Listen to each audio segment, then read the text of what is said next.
20 साला मिसेस फौजिया अपनी शादी के फौरन बाद ही अपने शौहर हारिस के साथ पाकिस्तान से अमेरिका चली गई थीं। फौजिया की शादी के बाद पाकिस्तान की रिवायती सासों की तरह फौजिया की सास की भी यही ख्वाहिश थी कि फौजिया शादी के पहले साल ही बच्चे की मां बन जाए और फौजिया भी अपनी शादीशुदा जिंदगी और अपने शौहर हारिस से बहुत खुश थीं। मगर ये खुशी एक हफ्ता ही कैसे गुजरा था कि इस वक्त ख़त्म हो गई जब मुलाजमत के दौरान हारिस ने अपनी पाकिस्तानी आईटी मुशावरती फर्म के सबसे बड़े और अच्छे क्लाइंट को अपनी गलती और बेवकूफ़ी से खो दिया था। फौजिया जानती थीं कि इसकी वजह से उनका शौहर हारिस इन दिनों बहुत परेशान था, क्योंकि इस आईटी मुशावरती फर्म ने ही हारिस को इसकी काबिलियत की बुनियाद पर दुबई से मुंतखब करके वर्क वीज़ा पर अमेरिका में नौकरी दी थी। इस कंपनी के पाकिस्तानी मालिक मिस्टर वसीम कल शाम ही पाकिस्तान से वापस अमेरिका आए थे और आते ही उन्होंने फ़ोन करके हारिस को अगले दिन काम के दौरान ही लंच टाइम में अपने घर पर मुलाकात के लिए बुला लिया था। अपनी कंपनी के मालिक की ये कॉल सुनते ही हारिस को इस बात का पक्का यकीन हो गया था कि मिस्टर वसीम से होने वाली ये पहली मुलाकात ही हारिस के लिए आखिरी मुलाकात साबित होगी और हारिस को अपनी गलती का खमियाजा नौकरी से बरतरफी की सूरत में भुगतना पड़ेगा। यही वजह थी कि अगली सुबह काम पर जाते हुए हारिस की परेशानी में बहुत ज्यादा इजाफा हो चुका था। इधर हारिस अपनी परेशानी में मुब्तला था, दूसरी तरफ उसकी निहायत खूबसूरत और वफादार बीवी फौजिया की हालत भी इससे मुख्तलिफ नहीं थी। अपने शौहर के ऑफिस जाने के बाद एक सफ़ेद सलूस ब्लाउज और स्याह कैपरी में मलबूस होकर मुतालिया की मेज़ पर बैठी फौजिया अपनी ठोड़ी पर हाथ रखे गहरी सोच में डूबी हुई थीं। हारिस पिछले कुछ हफ्तों से बहुत खौफजदा है। वो सोचता है कि इस बड़े अकाउंट को खोने की पादाश में मिस्टर वसीम इसे आजकल नौकरी से ज़रूर निकाल देंगे। अपने शौहर की परेशानी के बारे में सोचते हुए फौजिया के दिल में इस वक्त ये ख्याल चल रहा था। मुझे उम्मीद है कि ऐसा नहीं होगा, फौजिया ने सोचते हुए खुद को उम्मीद दिलाई। हो सकता है कि मिस्टर वसीम हारिस को नौकरी से निकालने की बजाय सिर्फ एक वार्निंग देकर ही छोड़ दें। वैसे हारिस को नौकरी से हाथ धोना पड़े तो इन दोनों को अमेरिका में रहने में काफ़ी तकलीफ होगी, क्योंकि इनके ग्रीन कार्ड जिसे एसटीएस ने ही इनके लिए स्पॉन्सर किया था वो भी अब तक नहीं आया था। फौजिया अपनी इन्हीं सोचों में गुम थीं कि इतने में उनकी नज़र पास पड़ी मेज़ पर पड़े एक कागज़ पर पड़ी जिस पर उनके शौहर हारिस ने कल रात अपने बॉस के घर का एड्रेस और फ़ोन नंबर लिखा था। इस कागज़ पर नज़र पड़ते ही फौजिया को मिस्टर वसीम के मुतालिक कही गई अपने शौहर हारिस की बात याद आई कि सुनने में आया है कि मिस्टर वसीम एक बहुत अच्छे और मदद करने वाले इंसान हैं।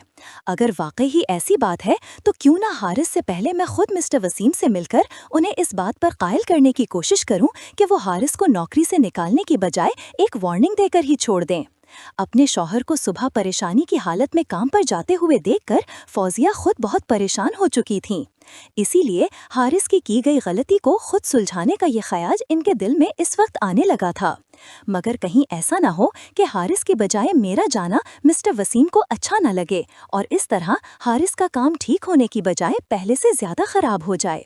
मिस्टर वसीम से मिलने का ख्याल दिल में आते ही फौजिया के दिल में इस वसवसे ने जन्म लिया, मगर इसके साथ ही जो होगा देखा जाएगा सोचते हुए फौजिया ने पास पड़े इस पेपर से फ़ोन नंबर देखकर अपने शौहर के बॉस को कॉल मिला दी। नंबर डायल करने के थोड़ी देर बाद जैसे ही फ़ोन के दूसरी तरफ से एक मर्द की आवाज़ सुनाई दी तो उन्होंने फ़ौरन अपना तारुफ कराया। हेलो मिस्टर वसीम, मेरा नाम मिसेस फौजिया हारिस है। मेरे शौहर हारिस आपकी कंपनी सदा टेक्नोलॉजी में काम करते हैं। क्या ये वही हारिस अहमद तो नहीं जिनके साथ आज दोपहर को मेरी मीटिंग है? अपना तारुफ कराते ही फौजिया के कानों में वसीम साहब की आवाज़ गूंजी। मिस्टर वसीम का सवाल सुनकर फौजिया ने फौरन ही जवाब दिया, जी हाँ, वो वही हारिस हैं जो आज दोपहर आपके साथ मुलाकात कर रहे हैं। अच्छा, आप बताएं कि मैं आपकी क्या मदद कर सकता हूँ? फौजिया का जवाब सुनकर मिस्टर वसीम ने अंग्रेजी की बजाय इस बार फौजिया से उर्दू में पूछा। सबसे पहले तो मेरी आपसे एक गुजारिश है कि बराए मेहरबानी हारिस को मत बताइएगा कि मैंने आपको कॉल की है। दूसरी बात ये कि असल में हारिस की आपसे मुलाकात से पहले मैं आपसे मिलना चाह रही थी, क्योंकि मैं आपसे मिलकर सिर्फ इस बात की वजाहत करना चाहती हूँ कि मेरे शौहर हारिस अपनी की गई गलती से कितने ज़्यादा परेशान हैं। वसीम साहब के जवाब में इस बार फौजिया ने भी वसीम साहब को उर्दू में ही जवाब देते हुए कहा, अच्छा ठीक है, अगर आप 1 घंटे के अंदर मुझसे मिल सकती हैं तो मैं आपका इंतजार कर सकता हूँ। फौजिया की बात सुनकर फोन की दूसरी तरफ से मिस्टर वसीम ने जवाब दिया, जी मैं 1 घंटे के अंदर आपके घर पहुँच सकती हूँ। मिस्टर वसीम का जवाब सुनते ही फौजिया बोली और फिर फोन बंद करते ही साथ ही शावर की तरफ दौड़ पड़ी। ताज़ा दम होने के बाद फौजिया बेडरूम से बाहर आई और तेजी के साथ बिस्तर के सामने पड़े हुए शीशे के सामने खड़ी हो गईं और जल्दी जल्दी अपने चेहरे पर मेकअप करने लगीं। मेकअप से फारिग होने के बाद फौजिया ने अलमारी से एक लंबा ड्रेस निकालकर पहन लिया। मैं देखने में अच्छी लग रही हूँ ना? अपने आप को आईने में देखते हुए फौजिया ने अपने बालों को थोड़ा सा सेट करते हुए अपने आप से कहा। इसके साथ ही फौजिया ने मेज पर पड़ा अपना सेलफोन उठाया और गूगल मैप में मिस्टर वसीम के घर का पता डाला और फिर अपनी कार में बैठकर वो मिस्टर वसीम के घर की तरफ चल पड़ी। हाय, हारिस की गई गलती को सुलझाते सुलझाते अपने शौहर का काम बिगाड़ ही ना दूं कहीं। वसीम की रिहाइशगाह की तरफ अपनी कार दौड़ाते हुए फौजिया के दिल में यही खौफ छाया रहा, मगर इस खौफ के बावजूद उन्होंने अब वापस पलटना मुनासिब ना समझा और फिर कुछ ही देर बाद उनकी कार मिस्टर वसीम के घर के सामने जाकर रुकी। सैम के घर के सामने अपनी गाड़ी पार्क करके फौजिया ने ही अपनी कार से बाहर निकलकर मिस्टर वसीम के घर के मरकजी दरवाजे की तरफ चलना शुरू किया और ना चाहते हुए भी वो मिस्टर वसीम के घर के दरवाजे की तरफ अपने कदम बढ़ाती रहीं। मिस्टर वसीम के मरकजी दरवाजे के सामने रुककर फौजिया ने अपनी बिखरी सांसों को संभाला और फिर हिम्मत करके अगले ही लम्हे दस्तक दे दी। फौजिया के दस्तक के जवाब में थोड़ी देर बाद 40 साल की उम्र के एक आदमी ने दरवाज़ा खोला, जो अपनी उम्र के हिसाब से काफ़ी फिट लग रहा था। दरवाजे पर खड़े इस आदमी को देखते ही फौजिया ने हल्की सी मुस्कुराहट के साथ कहा, मिस्टर वसीम, मैं हारिस अहमद की बीवी फौजिया हूँ। मुझे मुलाकात के लिए वक्त देने के लिए आपका बहुत बहुत शुक्रिया। आपसे मिलकर बहुत अच्छा लगा। प्लीज़ अब अंदर तशरीफ़ लाएं। फौजिया की बात के जवाब में मिस्टर वसीम ने भी मुस्कुराकर जवाब दिया और अपने घर का दरवाज़ा खोलकर फौजिया को अंदर आने की दावत दी। फौजिया मिस्टर वसीम के साथ साथ चलती हुई उनके ड्राइंग रूम में चली आईं और आते ही कमरे की सेटिंग का जायजा लिया। ड्राइंग रूम में एक तरफ एक बड़ा सोफा रखा हुआ था। सोफे के सामने एक बहुत बड़ा शीशे का टेबल पड़ा हुआ था, जबकि कमरे की दूसरी जानब 2 कुर्सियां पड़ी हुई थीं और इन कुर्सियों के दरमियान एक साइड टेबल था, जिसकी वजह से इन दोनों में थोड़ा फासला था। अपने शौहर के बॉस के लिविंग रूम की सेटिंग देखने के बाद फौजिया आहिस्ता आहिस्ता चलती हुई कमरे में रखी कुर्सी पर बैठ गईं और फौजिया के बैठते ही साइड टेबल की दूसरी तरफ रखी कुर्सी पर वसीम साहब भी तशरीफ फरमा हो गए। अपनी कुर्सी पर बैठकर वसीम साहब ने फौजिया की तरफ देखा और बोले, मुझे खुशी है कि मुझे पहली बार आपसे मिलने का मौका मिल रहा है। वैसे मुझे ये कहने में कोई हर्ज नहीं कि हारिस बहुत खुशकिस्मत इंसान है, जिसे आप जैसी खूबसूरत बीवी मिली है, जो खूबसूरत होने के साथ साथ अपने शौहर के लिए फिक्रमंद भी है। अब मुझे बताएं कि आप क्यों इतनी परेशान हैं और आपकी परेशानी दूर करने में मैं आपकी कैसे मदद कर सकता हूँ।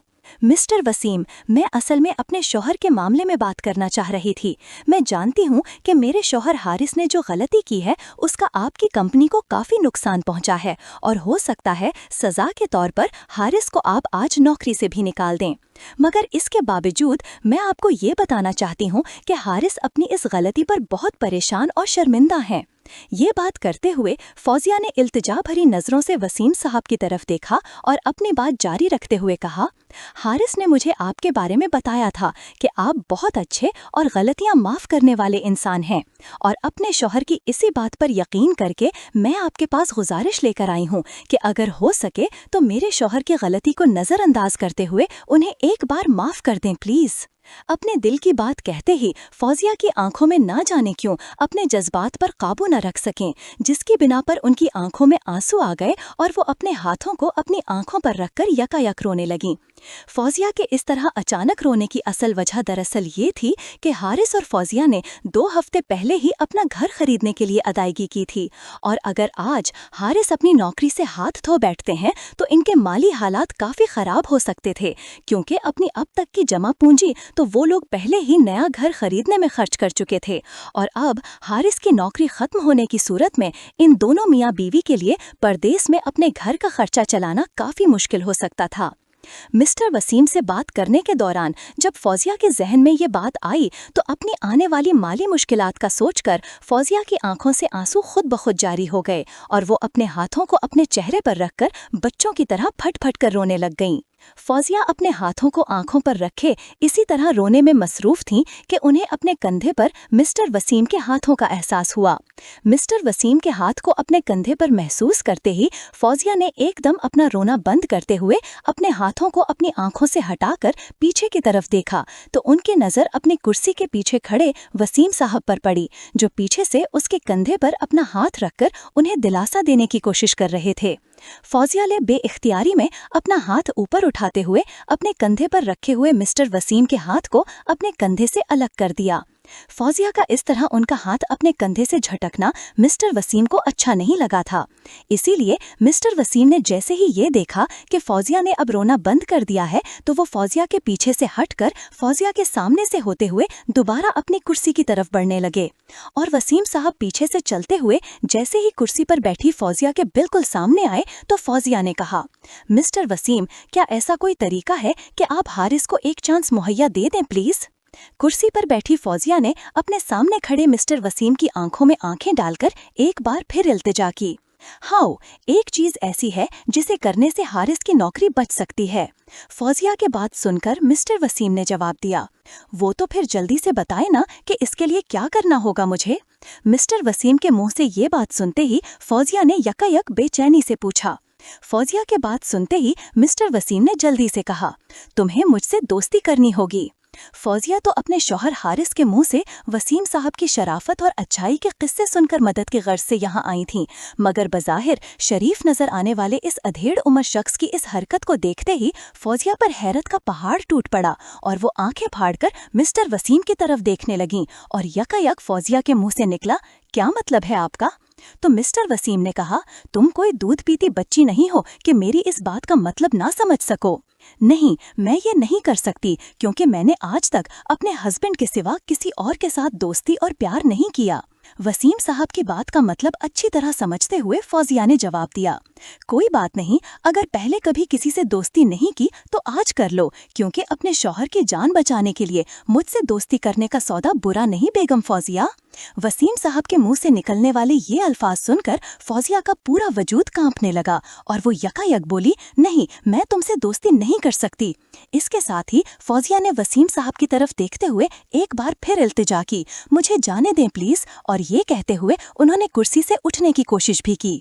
इतनी भी क्या जल्दी है फौजिया जी? फौजिया को कुर्सी से उठते देखकर वसीम साहब ने फौजिया को उठने से रोकते हुए कहा। मिस्टर वसीम की दोस्ती की फरमाइश सुनकर फौजिया ये बात अच्छी तरह अब समझ ही चुकी थी कि उनके शौहर के बॉस कोई अच्छे इंसान नहीं है, मगर इसके बावजूद एक आखिरी कोशिश के तौर पर वो बोली, मिस्टर वसीम, हारिस की मदद करें प्लीज। ये बात कहते हुए फौजिया की आवाज भर आई और उनकी आंखों से आंसू एक बार फिर से फूट पड़े। देखिए बेगम, हारिस आपके हस्बैंड ने बहुत बड़ी गलती की है, जिसकी वजह से न सिर्फ हमारी कंपनी को काफी नुकसान हुआ है, बल्कि हमारा कस्टमर भी हमसे काफी नाराज हो गया है। मिस्टर वसीम ने फौजिया को एक बार फिर इस तरह रोता देखकर उन्हें समझाने की कोशिश तो की। मैं आपकी इस बात को समझ सकती हूँ, मगर आप जो कह रहे हैं वो मेरे लिए नामुमकिन है। फौजिया जी, आपकी इत्तला के लिए आपको बता दूं कि एक सिंगल होने के नाते, क्योंकि मेरे अपने कोई बच्चे नहीं, इसीलिए ये कंपनी मुझे अपने बच्चों की तरह अजीज है। मैं एक कारोबारी आदमी हूँ और जिस मकाम पर आज मैं हूँ उस मकाम तक कोई भी चीज़ फ्री में किसी को देकर नहीं पहुँचाया जा सकता, और आप चाहें तो मेरी ऑफर को रद्द कर सकती हैं। इस सूरत में आपको अभी के अभी यहाँ से जाना होगा, क्योंकि मेरा वक्त बहुत कीमती है, इसलिए मैं अपना वक्त ज़ाया करना पसंद नहीं करता। मिस्टर वसीम एक लम्हे की खामोशी के बाद दोबारा बोले, फौजिया जी, आप यहाँ से जा सकती हैं, मगर यहाँ से बाहर निकलने से पहले ये बात अच्छी तरह जान लें कि आपके यहाँ से बाहर निकलने की सूरत में आपके शौहर हारिस को नौकरी से बरतरफी का खत शाम से पहले उनके हाथ में दे दिया जाएगा, और चूंकि आपके शौहर को उनकी गलती की बिना पर नौकरी से निकाला जाएगा, इस वजह से न सिर्फ उन्हें अगली नौकरी मिलना बहुत मुश्किल काम होगा, बल्कि इस नौकरी से निकाले जाने की सूरत में आप और आपके शौहर को 30 दिन के अंदर अमेरिका छोड़कर वापस पाकिस्तान भी जाना होगा। یہ کہہ تو صحیح رہا ہے کہ اگر حارث کو اس نوکری سے نکال دیا گیا تو اسے کوئی اور نوکری ملنا بہت ہی مشکل ہوگا، مگر اس کے باوجود مجھے سمجھ نہیں آ رہی کہ آخر کروں بھی تو کیا کروں، کیونکہ اگر اٹھ کر چلی جاتی ہوں تو شوہر کو نہ صرف نوکری سے نکال دیا جائے گا بلکہ ہمیں امریکہ بھی چھوڑنا پڑے گا۔ مسٹر وسیم کی ساری بات سن کر فوزیہ یکایک سوچ میں پڑ گئیں اور وہ قید میں نہ ہونے کے باوجود اپنے آپ کو زنجیروں میں جکڑا ہوا محسوس کرنے لگیں۔ ادھر اپنی سوچوں میں غم کرسی پر بیٹھی فوزیہ اگلا قدم اٹھانے کی الجھن میں جکڑی ہوئی تھیں تو دوسری طرف فوزیہ کے سامنے کھڑا مسٹر وسیم فوزیہ کے چہرے کا جائزہ لیتے ہوئے ان کے رد عمل کو سمجھنے کی کوشش میں مصروف تھا۔ اصل میں صورتحال یہ تھی کہ حارث کی گئی غلطی کا پتہ چلنے کے بعد بھی آج صبح تک وسیم صاحب کا حارث کو نوکری سے نکالنے کا کوئی ارادہ نہیں تھا، اسی لیے انہوں نے تو حارث کو اپنے پاس اصل میں صرف ایک وارننگ دینے کی غرض سے ہی طلب کیا تھا۔ فوزیہ اسی کشمکش میں گری ہوئی تھیں کہ وہ کیا کریں اور کیا نہ کریں کہ اچانک ان کے دماغ میں ایک بات آئی اور وہ خیالات ہی خیالات میں اپنے آپ سے ہم کلام ہوئیں کہ جب میری کالج کی کافی ساری کلاس فیلوز پاکستان میں رہتے ہوئے بھی پڑھائی کے دوران بوائے فرینڈز بنا سکتی ہیں تو اپنے شوہر کی نوکری بچانے اور اپنے مستقبل کے لیے مجھے اس سے دوستی کرنے میں کوئی حرج نہیں ہونا چاہیے۔ یہ خیال دل میں آتے ہی فوزیہ نے اپنے آپ کو اس سے دوستی کرنے کے لیے آمادہ کرنے کی کوشش کی اور پھر ساتھ ہی بے دلی کے ساتھ نہ چاہتے ہوئے دوستی کے لیے ہاں کہہ دی۔